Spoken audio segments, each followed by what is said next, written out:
I can't be canceled, there's no way that you can stop me. I'm fully independent, there's no label who can drop me. Y'all been starting rumors, let me help you with some.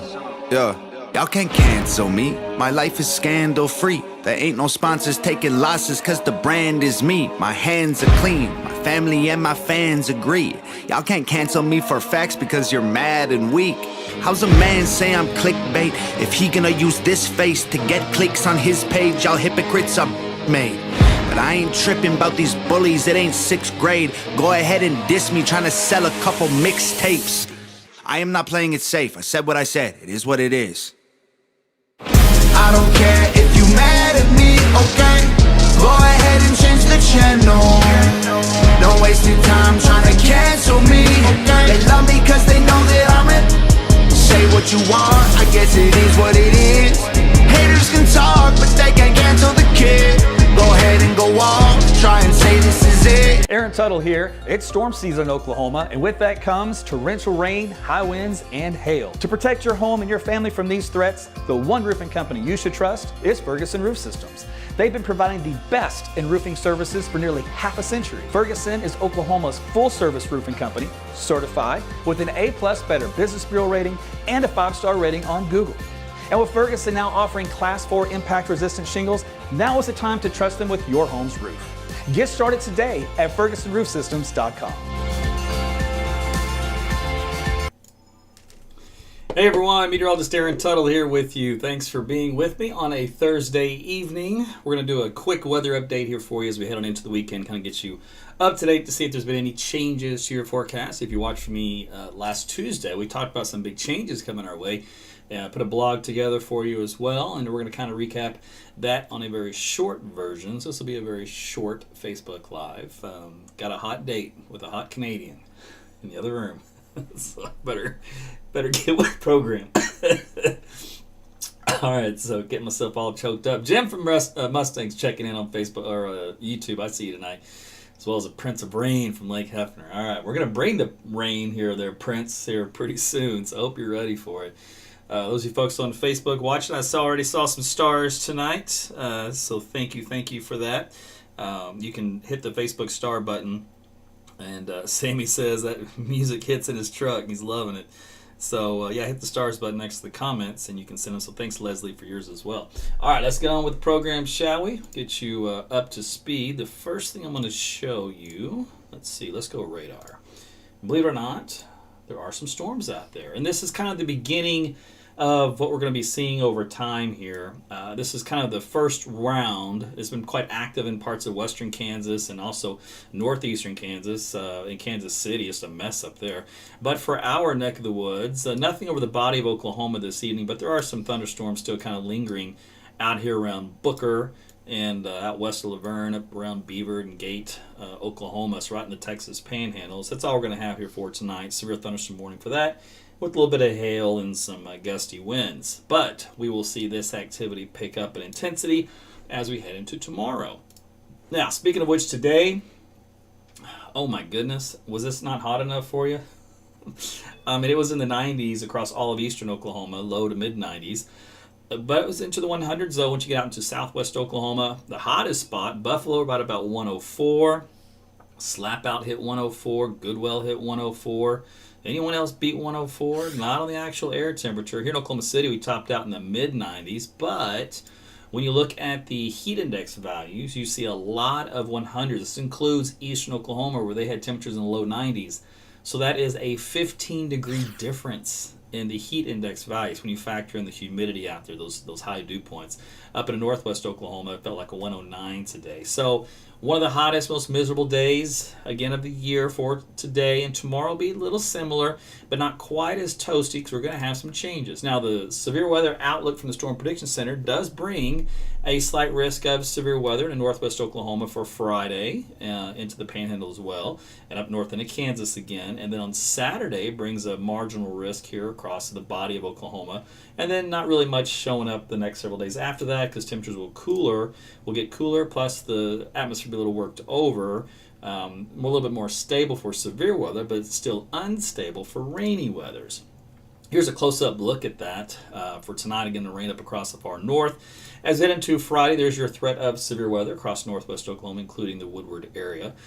And most of the rainfall for our Friday will be remaining in northwest Oklahoma. Now, Friday night, that activity moves east and south, so it does bring the rainfall south back into our region. And then on Saturday, we do have a slight risk of some flash flooding, because we are expecting some heavy rainfall. This is all thanks to a cold front that's going to work its way through. The severe weather threat is damaging winds and some hail, some small hail at that. For Saturday, so it's not a huge risk, but it'll be out there. Typical summertime type thunderstorms with wind and hail is the primary issue, and then the heavy rain. Well, we'll see if this holds out. We're going to show you some maps here to kind of get you up to speed of what looks like may happen. Now, of course, with the wind and some of these thunderstorms, they can approach up to around 50 to 60 miles per hour, which is what the models do indicate here for tonight's round of storms out there in the Panhandle. But overall, it was a little breezy today, if you've noticed. Well, as we head into tomorrow, you see those winds up around 40 miles an hour. Tonight into tomorrow, it's going to stay a little breezy. Winds do slack off a bit in the afternoon, close to maybe 20 to 30 miles per hour, so maybe not as windy, but then they pick back up again. And there's Friday evening, so it's going to stay a little windy throughout the period here until that front moves in. Here's Saturday morning. Let's go to Saturday afternoon. There we go. Now the wind starts to slack off. You're wondering, why is that? Well, I'll show you a reason for that here in a second. But it does indicate, this is like a sneak peek of what may happen. See this little pocket here of wind around close to 45, looks like maybe close to 50 miles per hour in this little region right here. And you see this little thin band? That is a leading edge of some thunderstorms that the model's trying to latch onto and produce some damaging winds associated with that. So there's a signal, at least a weak signal, for pockets of those storms that may get a little out of control, but not too terrible.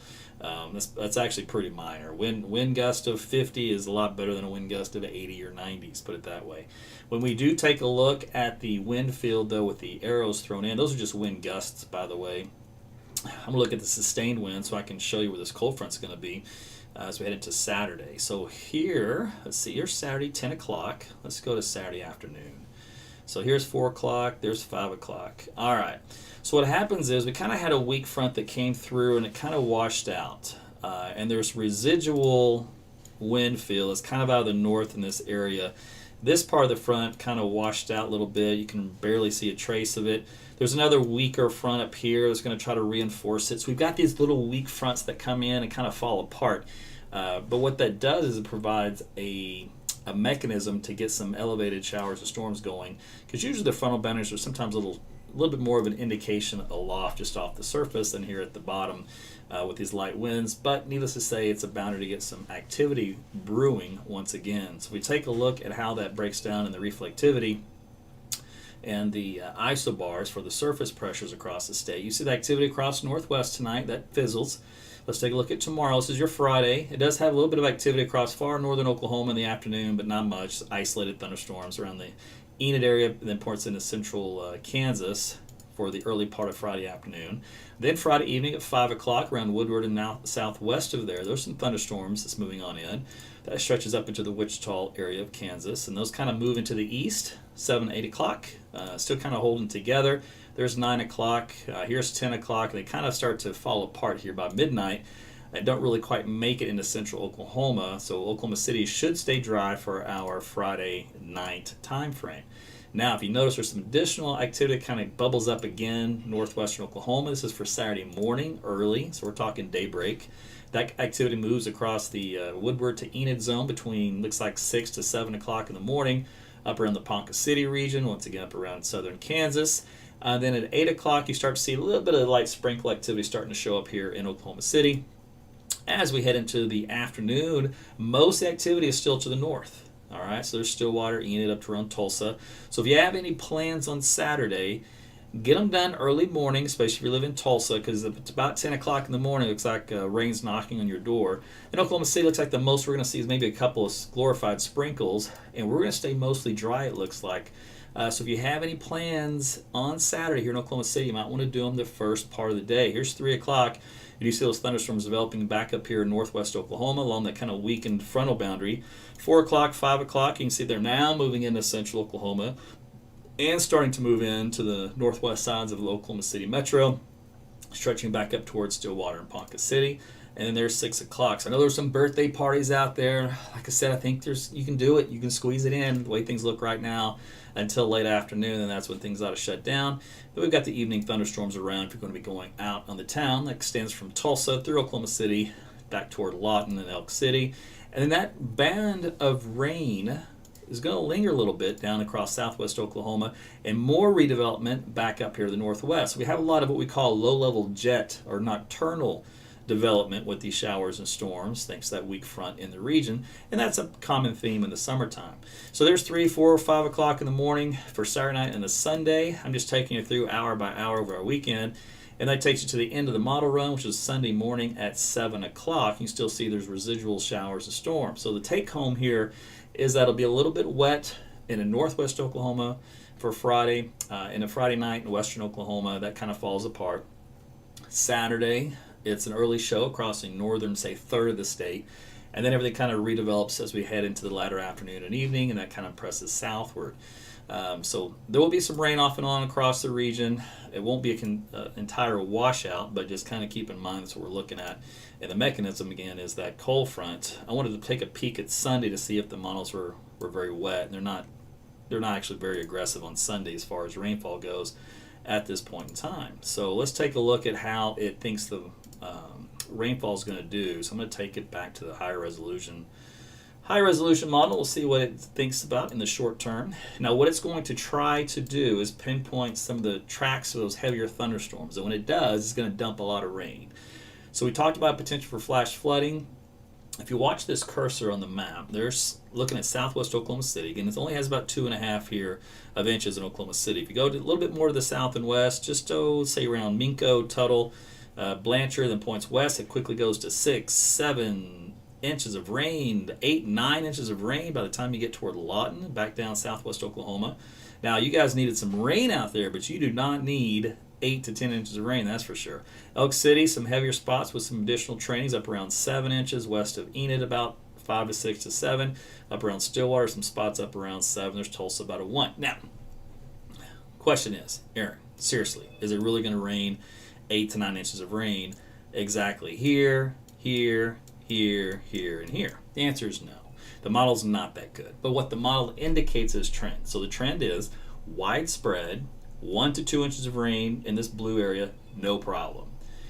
However, within that widespread 1 to 2 inches, there's going to be some training of storms along those little frontal boundary features, and that's going to dump excessive amounts of rain that could lead to flash flooding. You get 7 inches of rain in a 24 to 48 hour period, I'm afraid that's flash flooding, folks. So some of you are going to have to deal with that this weekend. So you need to make sure you stay away from flooded roadways. They wash out, and when that happens, you can end up being swept away, either on foot or even your vehicle. It takes 2 feet of water to pick up a vehicle and about 6 inches of water to knock you down and carry you downstream. So flash flooding is very important. And when we look at the overall rainfall, this is a kind of a blended guidance from the National Weather Service and the model data.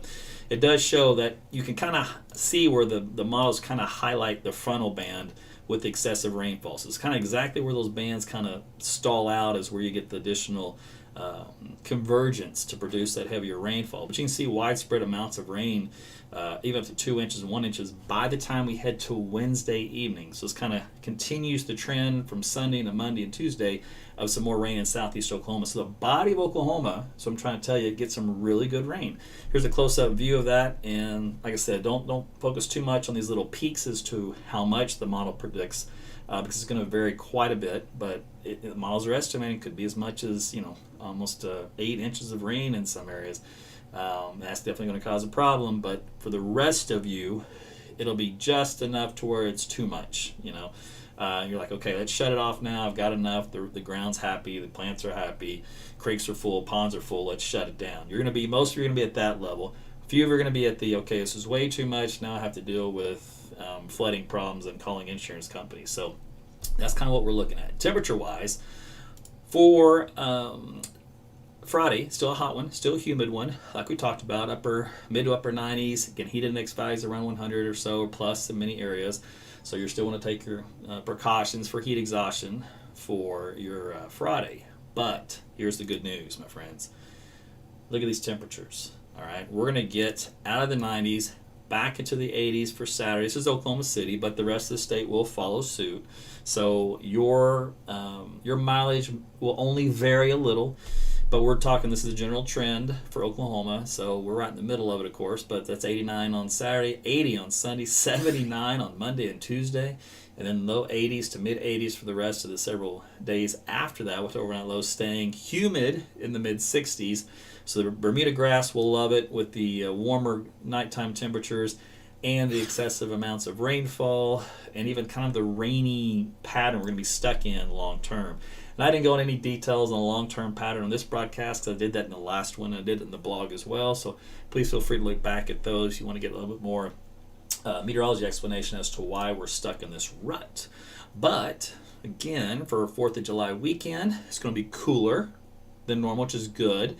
It's funny is because it was, I think, about a week ago, there were some signs we may have the ridge build back in for 4th of July and just heat things up to around 100 degrees. That's where the models are starting to go. And then out of the blue, out of nowhere, just like that, they flipped and they did the complete opposite. And they pumped that ridge up across the Pacific Northwest, baking those folks up around Washington, Montana, and southwest Canada into the 100s, 110s. So my brother lives in Falls City. We just visited from there near Seattle over the weekend. They're going to be up around 110 degrees. They do not have air conditioning up there. Could you imagine 110 degrees? Oh, he's dying. So it's going to get a little toasty up there. But that's where what we call the death ridge is in that part of the country versus in our neck of the woods, which usually sets up as we head into our summertime, late July and August usually. But we're getting a little bit of a break, so we're going to take it. Things are up a level low, and things are looking much better for us. We just have to watch out for the excessive rain. So rainfall for the 4th of July, by the way, still there's a signal for some isolated shower activity or thunderstorms weak in the late afternoon, evening that kind of die out after sunset. Right now, that's what the trend shows. So we'll watch it. I'll do some additional updates here over the next coming days, and we'll get you more updated as far as what may happen for your 4th. But Kelly, I see you with some stars tonight. David threw me 50. Appreciate you, ladies and gentlemen, for doing that for me on Facebook. Ron, I see you as well. So that's what I've got here for you tonight. Like I said, I got to make this a little shorter than normal, so I'm going to let you run. But I do appreciate you watching, sharing this video, supporting me both on Facebook fan subscriptions, doing the Facebook stars. That's awesome. Can't thank you enough. Patreon, if you want to join that. Subscribe star. There's many options. It's all in this video. Just click the description. You can pick up a weather station, get a discount code for that. You can pick up some AT's weather gear. There's some bonfire shirts and stuff on sale, and some other items. So just hit the description below this video, and that'll give you all that kind of stuff. You can just kind of pick and choose what you want to roll through. Other than that, I think that's it for me here for tonight. It is movie time with the missus, so I hope you guys sleep well. Some tips for you on good night's sleep. Take some melatonin, about 1 milligram. Don't take anything excessive, believe it or not. You don't need that much of it. If you take too much of it, it makes you a little drowsy in the morning, slow to get moving. That means you have to double your coffee. So try 1 milligram. Don't do any extraneous eye stuff at night right before bed, TV and phone. Now on your phones, you can turn off to the blue screen. That will kind of help out with the setting on your phone. But otherwise, computers is usually a no-no. Pets in the bed, if you love it, I know, but if they move around a lot, they disturb your deep REM sleep, which kicks you out of your really restful recovery phases. So you don't want to get knocked out of that. And that happens anytime there's a lot of movement or some snoring from your partner, Jody. She's probably doing it to me. But yeah, that could help. That could mess that up too. Make sure it's dark in the room. So those are all some good tips for you. Hopefully you get a better night's sleep tonight. And of course your mattress is huge. You spend, a third of your life on a mattress. So make sure you get a good one. You don't want to skimp money on a mattress if a third of your life is spent there. Be nice to your bones. All right, I'm out. That's enough out of me. You guys have a great night. We'll talk again soon. Take care.